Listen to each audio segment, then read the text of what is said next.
everyone and welcome. I'm really excited about today's video. I have a new segment that I want to introduce to you.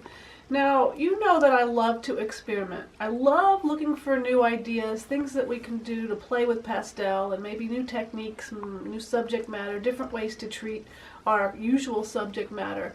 And so I'm always looking for new ideas, and I thought, I have a treasure trove of information in the form of Pastel Journal magazines. Now, if you don't subscribe to Pastel Journal, I highly recommend that you do so. And I was very fortunate that I was able to get a box of the first, I think it was 3 or 4 years of the Pastel Journal magazine. And it was started in, March, April of 1999. So I have the first issue right here. And I thought, why not go through these archives and find out what they were doing back in 1999, in the year 2000. What were some of these artists doing with pastel? How has pastel changed?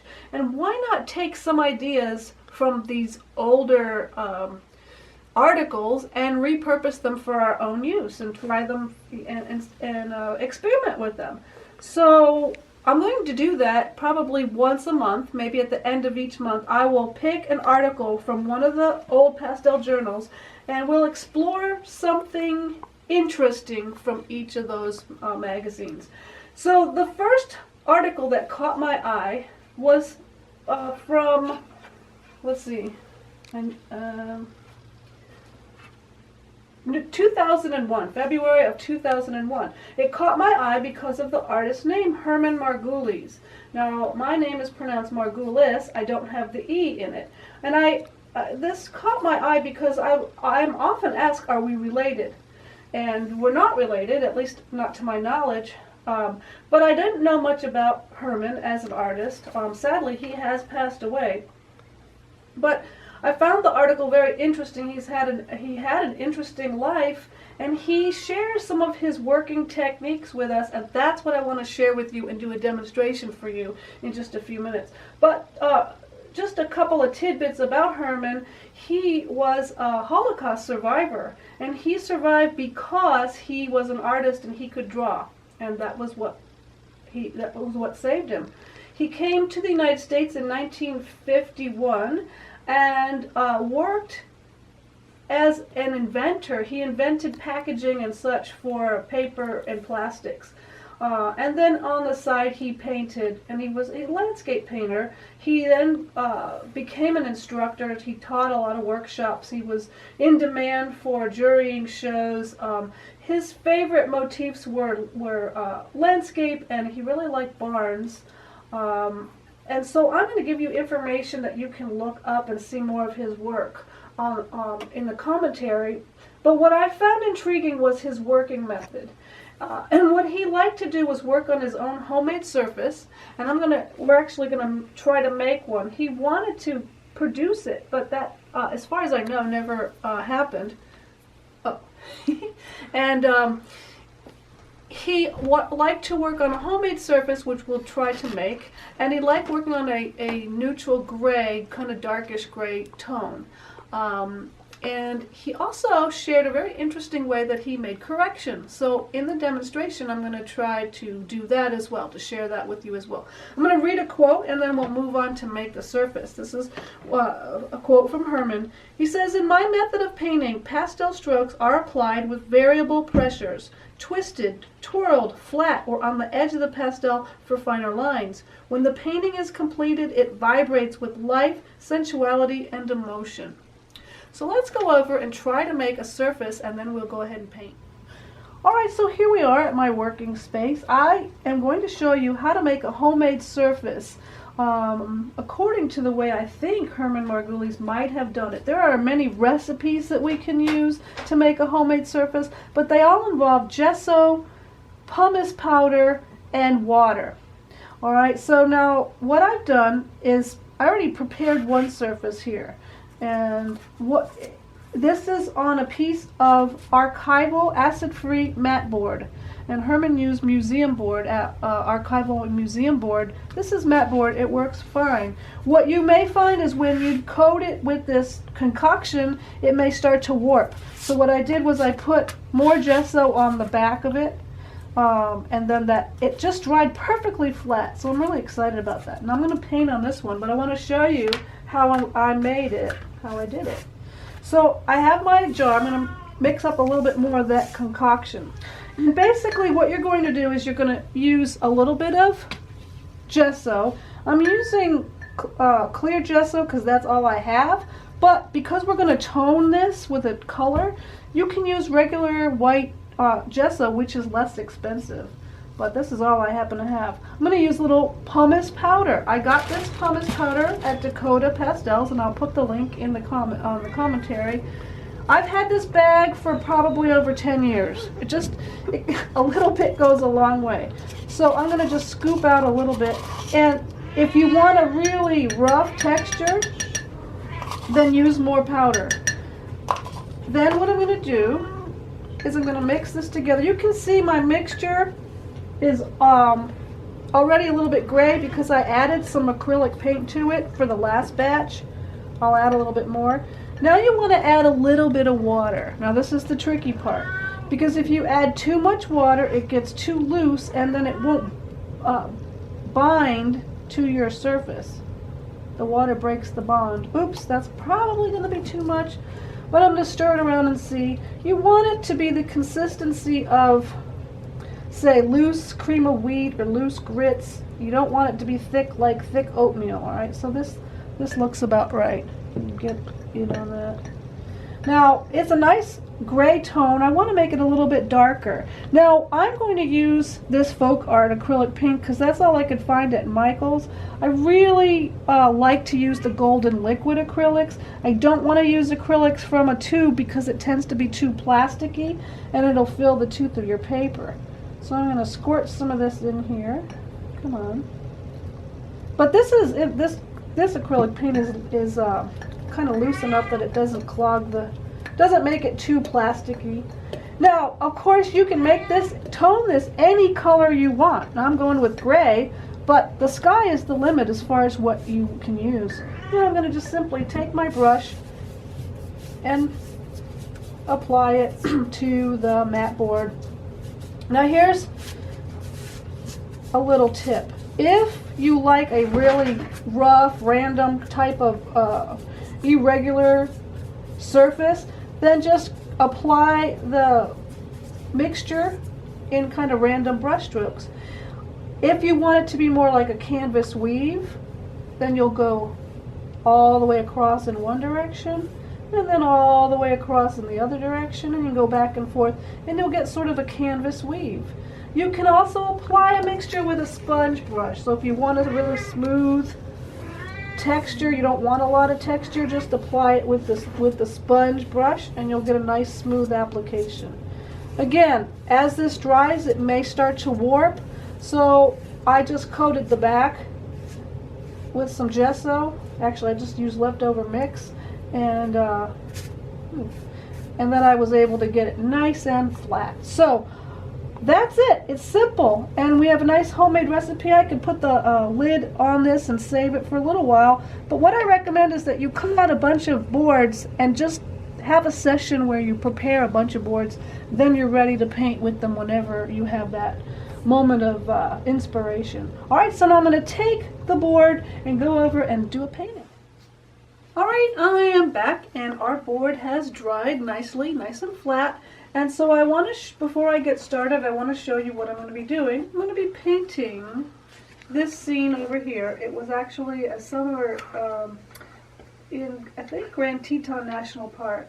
So I really like the aspen trees up against the really dark, rich greens of the tree, evergreens. And then I like the moody quality to it. So that's what I'm going for. I'm going to challenge myself by using only this set of Terry Ludwig pastels. This is the Richard McKinley landscape set. And I chose it because it's got a really good range of those neutrals and some really nice rich darks that I think will work nicely for this particular scene. I've already started the painting, and what I did was I did my initial drawing, and I've blocked in with a dark blue, spruce blue, number 305, new pastel. And Heidi just is sitting on my foot. She wants to be in the video. I think you need to make sure she's in this video. She's ready. She wants to be the star. What do they say about children and animals? They steal the show? Yeah. Alright, so I've already blocked in the darks. What I'm going to do, because this is already a neutral tone surface, I don't necessarily need to do a colorful underpainting unless I wanted to. This is already toned. So I'm going to block in the extremes, and I've done this before in other videos. I'm going to block in the darkest darks. Now I'm going to go ahead and block in the lightest lights. And then I'm going to go for the most intense color, and then I'm going to make sure there's a layer of pastel everywhere. So let's see, the lightest lights are going to be the sky and the tree trunk. So let's use a pale blue for those tree trunks, because if I painted them white, I would have nowhere to go with it, right? I want to have something to build upon. So starting with the pale blue, I think will be a good choice. And I wanted to make sure that my tree trunks were varied in size and spacing, because our brain wants to organize everything and put everything in order. And it will do that if we don't pay attention. So I want to make sure there's unequal intervals or spacing. And I don't want them to be all the same thickness. So I'm going to make this guy a little bit thicker than, say, the other ones, and these thinner than, say, the other ones. I'm not going to worry about the foliage or all the little smaller branches at this point. The other area of the painting that is light is the sky, and I'm going to use the pale pink for the sky. Again, the sky in the photograph looks white, and we've talked at length about using reference photos and how we need to interpret our reference photo, and I don't want to paint this sky white. I want to give it a little color. So I'm going to start with a very pale pink. There we go. So that's the darkest dark, the lightest lights, the most intense color. Well, there's not really any real intense color, in this particular painting. The greens, maybe this mossy, sagey type green, even though it's not really intense, I think we can punch it up a bit for the underpainting and make it a little more intense than it's going to be. And then we can always tone it down. So I think that's a good way to start. Make it a little bit more intense than we want it, and then we'll tone it down.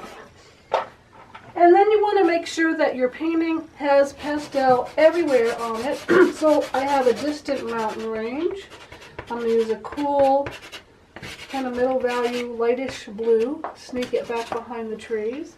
And then we have this area of grasses, and it's kind of a light, mossy type green, so I'll go ahead and put that in there. Sneak it behind the trees.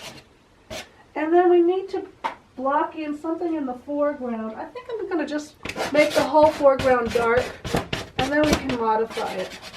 You can see that if you look closely, we can see the texture of this board, of this homemade surface. Now, a lot of times when we work on a homemade surface, and I hear this a lot from you guys, is we get frustrated with the texture, right? It's hard to work with sometimes. So what I like to do sometimes when I'm really fighting the texture is take a tool of any kind of blending tool and then rub in that first layer. When I rub in the first layer, what I'm essentially doing is pushing the pastel into the cracks, the grooves of the roughness of the surface. And then when I go back over it with more pastel layers, we don't have to fight that texture quite as much, and then the texture starts to work with us. So I'm just going to go in and just lightly blend in this very first layer. And then what we're left with is this wonderful, soft, mysterious, kind of out of focus image And it gives us the ability to come in and say, all right, where do I want to put the focus in this particular painting? Where do we want to put the focus and the detail? So rubbing in that first layer on the textured surface is really helpful. Now we're going to just continue by reinforcing the darks. So what I'm going to do is go into where the dark areas are and just reinforce the darks. I'm going to use several dark values of pastel. You start off with a burgundy. It really doesn't matter which darks you use. You just want to, oops, I don't want to lose my tree trunks there. And I'm going to darken this whole foreground area so I have a nice dark mysterious lead in, and then it allows the light kind of to glow a little bit better. So that's one layer of dark. Let's do another. I'm going to use a violet, a purple. But notice it's just about the same value, very close in value as the burgundy and the dark blue that's already in place. So they work together nicely to create an interesting dark. And let's see, how about a third layer? Is this a dark blue? Dark blue. This is a dark green. All right. Dark green is good because these trees are dark green, so it's a good time to introduce the dark green. And I'm trying to, these are evergreen type trees, so I'm trying to get the foliage to have that evergreen feeling, the way the branches kind of come out and come forward. I'll put some in the foreground area as well. Now, I have all the darks reinforced. Oh, you know what I didn't do is I didn't reinforce the dark. There's just little bits and pieces of foliage on these aspen trees. I'm just going to go ahead and lightly put those in because what I want to do next is work on the sky and start to break up these shapes with the sky color. Now, I really like that pink feeling of the sky. I think it makes for a nice moodiness. So I'm going to introduce some more pink, but I'm going to start off with a very pale light value violet. And the reason why I selected violet is because if you noticed, I put some purple in the tree masses, right? So I'm echoing a lighter value of the colors that are already in the painting. That helps give your painting better color harmony. I'm starting to use that color to break up and define some of the tree, make the tree shapes a little more interesting. Now as I come closer to the horizon, I'm going to start to introduce more of the pink. You can see the texture of the board really coming through here. And part of me says, I don't want it.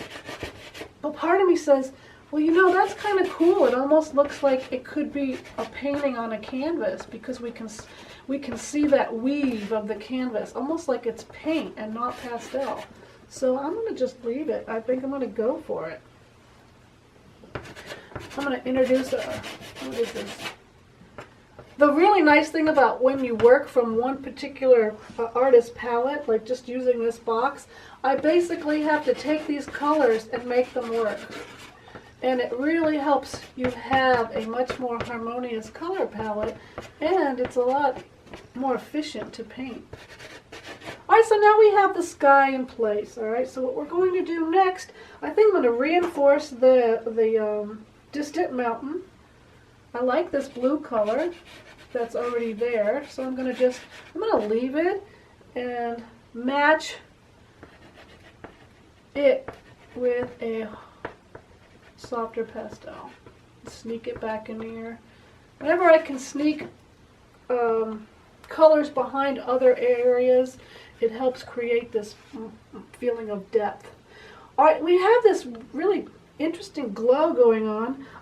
Looking, and I see that in the photo, I really like how it's foggy. So I want to make a little fog, so I'm going to take some of the sky color and kind of soften the edge of that mountain so it really gets pushed back some more. Now I want to build up some more greens in these evergreen trees. So I'm using a nice dark cool green, and I'm making some foliage, evergreen type foliage marks. You see I'm going back and forth, but I'm allowing a lot of the underpainting to show. We need to have those rich darks to hold everything together. We have some of these evergreens sticking out in the front here, and right in here. And then we have this wonderful little guys that are in front, and they are a little bit of a warmer green, so I'm going to stick those guys in here. And I don't want them to be twinsies, so I got to change their shape a little bit. Alright, let's see. So we got those guys there. Now I want to show you, what if I did not like this? Now this is the fun part. One of the things that Herman talked about is how he makes corrections. And what he does is he takes a damp sponge and he simply goes in and sponges out the areas that he doesn't want. And you can see what happens. It removed the pastel. And if we let that dry, I can go back to that area where I used the sponge and redo it. So we'll give it a second and let it dry just a tad, and then we'll come back to it and we'll make the corrections. In the meantime, I'm going to add a little bit more foliage. So I really like that tip. I've actually never heard of that tip as to use a wet sponge to remove pastel. It's dry now, so I can come in and redo the dark that I already had in place. Redo some of the cooler green trees here. And then say, okay, I want the tree, but I didn't like where I put it. I want to make it a little bit taller. Part-time or full-time income? There we go. Like so. And then I like that there was a few tree trunks in this area. So that's the other thing that I took away from this article, not just how to make a homemade surface, but how to erase or make corrections to a pastel painting. I'm going to go in and readjust some of these tree trunks. I'm adding a kind of a dull violet.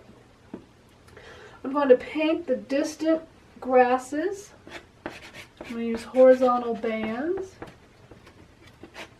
I'm going through this a little bit quickly just because the main gist of this video was to show you how to make that homemade surface. And we'll just sneak those back in there and then introduce some of that sagey, mossy, I believe it was sage, in the foreground area in front of these trees. And I like how some of it was in this foreground, but I want to keep some of that dark in place because the dark really kind of grounds us. And then finally we're going to add the light to the tree trunks. And so I want to add a little bit of pink, a little bit more pink to them so that they can kind of pick up that pink glow that's up in the sky. And I need to, while I'm thinking about it, I need to ground them a little bit. So I'm going to reintroduce the darks. And let's get a light here. The light seems to be coming, even though it's an overcast light, I'm going to say it's coming from our left. Now I'm going to go ahead and reinforce the light on the left hand side of the tree trunks. I kind of lost the shapes of these. Reintroduce those. And then finally, the part that I really like about the aspen trees are the little eyes or the little knots. So I'm going to take my dark eggplant Terry Ludwig and put a few of those eyes. And then the final thing I'm going to do is add a few of those thinner branches. And I'm going to use that dark blue new pastel that I already used and just kind of make some broken lines to suggest some of those branches. Now I'm going to stop painting at this point. I will step away from it and I will evaluate You know, the painting punch list, I'll take out the punch list and I'll decide what marks I need and what else I need to do. But the main point of this demo today was to show you how to make a homemade surface in a very quick, easy way that gives you a wonderful surface to play with. And then finally, how to erase pastel with a wet sponge. How great is that?